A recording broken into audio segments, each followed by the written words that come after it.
ৰাম নাৰাজন ৰাম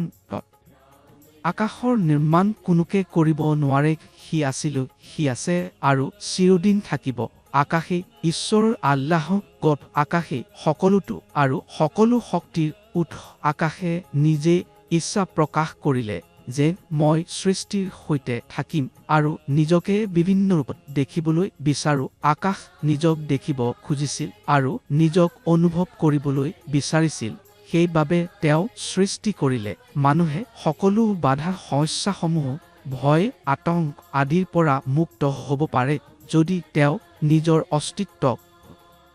উপলব্ধি কৰে আৰু প্ৰকৃতিৰ সংগে নিজক জুৰি লয় লগতে ৰাম নাৰাজন ৰাম নাম উচ্চাৰণ কৰে ৰাম নাৰাজন ৰাম নামত এক শান্তিক এক শক্তি আছে যি আপোনাক শক্তিশালী কৰে আৰু আপোনাৰ লক্ষ্য পূৰণ কৰিবলৈ সক্ষম কৰি তোলে এই নামত এক অপৰিসীম শক্তি আছে যি সমগ্ৰ সৃষ্টি জগতৰ ভিতৰত সংলগ্ন হৈ আছে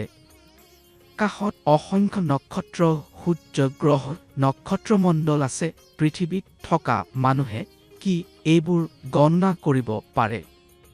ই এক অসম্ভৱ কথা আকাশৰ গভীৰতা দৈৰ্ঘ্য প্ৰস্থ কিমানৰ কোনো লোকে কি একেদৰে মাপি চালাব পাৰে আমি কেৱল অনুমান কৰিব পাৰোঁ কিন্তু পূৰ্ণৰূপে গণনা কৰিব নোৱাৰোঁ সেইবাবে এই অসংখ্য নক্ষত্ৰ গ্ৰহ আকাশত উদ্ভৱ হোৱা সকলো আকাশৰ ভিতৰতে সৃষ্টি হৈছে কোনো মানুহে ই সৃষ্টি কৰা নাই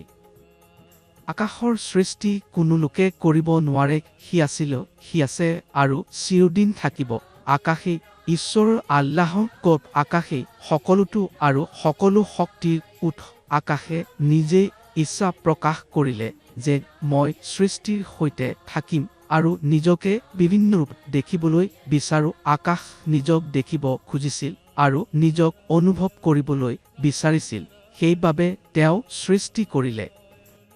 প্ৰকৃতি এক এনে মহাগ্ৰন্থ যাৰ সীমা কল্পনাৰো ওপৰ ইয়াত অসংখ্য সূৰ্য চন্দ্ৰ নক্ষত্ৰ গ্ৰহ আছে ইয়াৰ অধ্যয়ন এক জীৱনৰে পূৰ্ণ কৰিব নোৱাৰি প্ৰকৃতিক কোনো বিজ্ঞানীয়ে সৃষ্টি কৰিছে নে নহয় বিজ্ঞানীয়ে কেৱল কিছুমান মৌলিক বস্তু ব্যৱহাৰ কৰি নতুন বস্তু তৈয়াৰ কৰিব পাৰে কিন্তু ভাবকচোন সেই মৌলিক বস্তুবোৰ ক'ৰ পৰা আহে সেইবোৰ আহে প্ৰকৃতিৰ পৰা এইবাবে প্ৰকৃতি হৈছে সৰ্বোচ্চ আৰু পৰম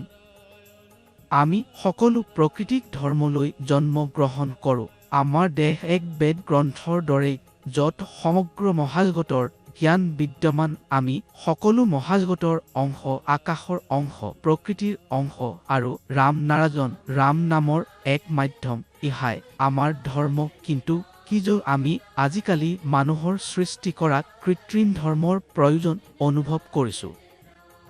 আমি যে প্ৰকৃতিক ধৰ্মলৈ জন্ম গ্ৰহণ কৰিছোঁ তাক কিয় পাহৰিছোঁ